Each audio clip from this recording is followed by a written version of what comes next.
All right, good afternoon, Kathy Dolphins. Today is Read Across America. So after announcements in this video that I'm going to do for you, I want you to drop everything and read a book that you have. And so as your principal, I want you to know I do read, and I've been reading for a long time. It is actually a passion of mine. Sometimes I don't have time, but I always make time before I go to bed to read a little bit every single night, about 20 to 30 minutes, and it helps you sleep. But I want to talk about the very first book I ever read thoroughly, what novel I read.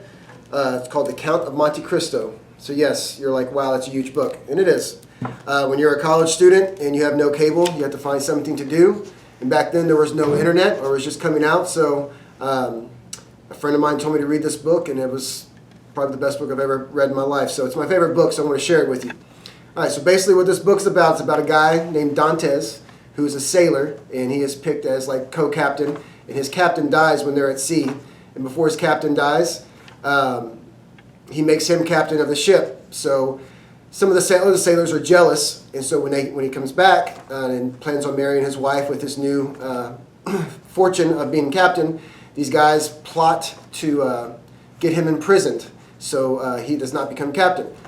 And basically he loses his fiancée, he becomes imprisoned in this place called the Chateau de l'If. It's a prison that no one's ever escaped. So for many years he laid in prison, and basically at the end of his life wanting to die, and he finds a guy next to him who's digging a tunnel. And this guy, an old man named Abe.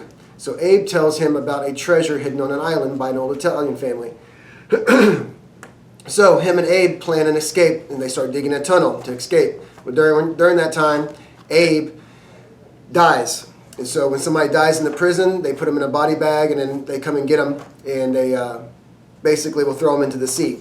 So Dantes takes his body out of the bag and hides it in the tunnels and puts himself in the bag.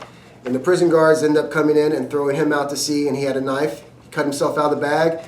A group of smugglers come by and pick him up, and he hangs with these smugglers for a while until they can drop him off at this island where this treasure is hidden. So basically he finds the treasure, and so he's left with two things. He has two goals when he leaves this island. He's going to reward those that were kind to him and his father, take care of his father, and he's also going to plot vengeance on those that did him wrong, in a slow, punishable vengeance. So basically for 14 years in that prison, he said these guys deserve a slow revenge and punishment, basically. That's not the whole story. After that, the whole revenge plot takes place. I'm going to tell you, it's one of the best stories I've ever read. It is a long read. It has a lot of difficult names.